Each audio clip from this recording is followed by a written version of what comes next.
आज Doubtnut app download करें। Doubtnut पर अपने सभी गणित, रसायन विज्ञान, भौतिक विज्ञान और जीव विज्ञान के डाउट्स का करो सफाया। बस प्रश्न की फोटो खींचो, एक ही प्रश्न को क्रॉप करो और तुरंत वीडियो सोल्यूशन पाओ।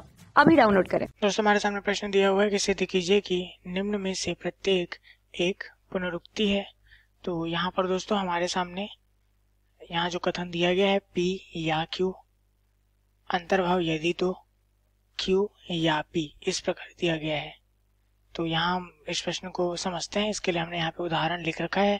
यहाँ पर हमारे पास P Q, यदि हमारे पास दो कथन दिए गए हैं, यहाँ पर हम T से हम बोल रहे हैं कि यह कथन क्या होगा, सत्य होगा, और F से हम बोल रहे हैं कि यह कथन असत्य होगा। अर्थात T से तात्पर्य कथन ट्रू है, F से फॉल्स है। बात करें दोस्तों, यहाँ पर हमारे पास यह संयोजक दिखाई दे रहा है या के लिए।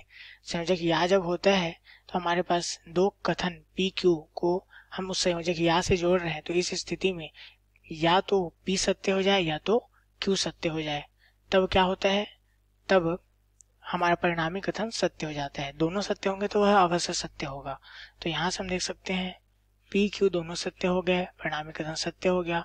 P सत्य हो गया, परिणामी कथन सत्य। केवल Q सत्य हो गया, परिणामी कथन सत्य। परंतु जब दोनों असत्य हो गए, परिणामी कथन असत्य हो गया। अब दोस्तों यहाँ आगे हम देखें तो हमारे पास अंतर्भाव दिया गया है। अंतर्भाव यदि तो, यह हमारे पास दिया हुआ है। तो इसे हम वाक्य रूप में किस प्रकार लिखेंगे? इसे हम वाक्य रूप में लिख सकते हैं यदि P तो Q, इस रूप में यहाँ हम लिख सकते हैं। अब यहाँ हम देख सकते हैं यदि P होगा तब Q होगा। हम यहाँ पर P को कोई कथन मानते हैं कि यदि P होगा तब Q हमारा क्या है, परिणाम है कि Q परिणाम मिलेगा। तो यदि हमारा P सत्य है तो Q सत्य है, तो इस स्थिति में परिणामी हमारा सत्य हो जाएगा। यहाँ पर चूंकि Q परिणाम है, इसलिए इस पर निर्भर करता है परिणामी कथन सत्य होना या असत्य होना। आप देख सकते हैं जो हमने माना P वह यदि सत्य है, लेकिन Q हमारा असत्य निकल गया, परिणामी कथन क्या हो गया, यहाँ पर यह असत्य हो गया। इसी प्रकार यदि हम अगले में देखें कि यदि हमने जो P माना था वह असत्य था, परंतु Q हमारा सत्य हो गया, तब परिणामी कथन क्या हो गया, देख सकते हैं हम क्या हो गया, सत्य हो गया। अब दोस्तों अंत में हम देख सकते हैं कि यदि P हमारा असत्य है तो Q भी हमारा असत्य हो गया, अर्थात यह इसे संतुष्ट कर रहा है। तो इस स्थिति में हमारा कथन सत्य हो जाते हैं। तो यहाँ याद रखने योग्य बात यह है कि यदि हमारा केवल और केवल Q, अर्थात वह कथन जो क्या है अंत में हमें प्राप्त होगा, परिणाम रूप प्राप्त होगा, वह क्या हो जाए, केवल Q हमारा असत्य हो जाए, तो इस स्थिति में हमारा परिणामी कथन असत्य हो जाता है।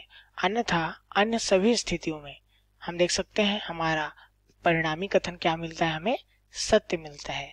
तो दोस्तों इन सभी को ध्यान में रखते हुए प्रश्न हल करते हैं। यहाँ पर हमारे पास दिया है P Q, तो यहाँ से हमारे पास चार स्थितियां हो जाएंगी कथनों के सत्य असत्य सम्मिलित रूप से होने के लिए। तो यहाँ देख सकते हैं हम P के लिए यहाँ पर सत्यमान सारणी में सत्य सत्य असत्य सत्य लिख लेते हैं। Q के लिए सत्य असत्य सत्य असत्य हम लिख लेंगे। यहाँ से दोस्तों हम देख सकते हैं हम यहाँ पर संयोजक या का उपयोग करके लिख सकते हैं P या Q, संयोजक या का उपयोग करके लिख सकते हैं Q या P। तो जैसा कि हमने देख रखा है कि यदि हमारे पास संयोजक या दिखाई दे तो क्या होता है, यदि हमारा एक भी कथन सत्य हुआ, परिणामी कथन सत्य हो जाता है। यहाँ देख सकते हैं दोनों कथन सत्य है, परिणामी कथन सत्य। P हमारा सत्य, परिणामी कथन सत्य। Q हमारा सत्य, परिणामी कथन सत्य। जब दोनों कथन असत्य होंगे, केवल इसी स्थिति में परिणामी कथन असत्य होगा। इसी प्रकार हम Q या P के लिए भी कह सकते हैं कि जब हमारा एक भी कथन सत्य होगा, परिणामी कथन सत्य हो जाएगा। तो यहाँ भी हमें इसी प्रकार यह दिखाई देगा। अब यहाँ पर क्या दिया है, P या Q यदि तो, अंतर्भाव यहाँ बीच में लगा हुआ है, Q या P यह हमारे पास दिया हुआ है। तो यहाँ पर दोस्तों जैसा कि हमने देखा कि केवल और केवल उस स्थिति में जब हमारा सिर्फ Q, अर्थात जो हमें परिणाम रूप में जो कथन प्राप्त होता है, यदि P मिले तब क्यू होगा। तो यहाँ पर जो क्यू है सिर्फ और सिर्फ यही हमारा असत्य हो तो इस स्थिति में परिणामी कथन असत्य हो जाएगा, अन्यथा अन्य सभी स्थिति में परिणामी कथन सत्य हो रहा है। तो यहाँ से हम लिख सकते हैं P या Q यदि तो Q या P, इस प्रकार से हम इसे लिख सकते हैं। दोस्तों यहाँ से हम देख सकते हैं दोनों सत्य है, परिणामी कथन सत्य, दोनों सत्य परिणामी कथन सत्य, दोनों सत्य परिणामी कथन सत्य तथा दोनों असत्य होंगे। तो यहाँ से हम देख सकते हैं परिणामी कथन सत्य होगा। तो इस स्थिति में हम कह सकते हैं यह जो दिया गया यह क्या है, पुनरुक्ति है। तो हम यहाँ लिखेंगे अतः P या Q यदि तो Q या P क्या है, पुनरुक्ति है, पुनरुक्ति है। कक्षा 6वीं से 12वीं से लेकर नीट, IIT, JEE वो एडवांस के लेवल तक 1 करोड़ से ज्यादा छात्रों का भरोसा। आज ही डाउनलोड करें डाउटनेट ऐप या व्हाट्सएप करें अपने सारे डाउट्स 8400 400 400 पर।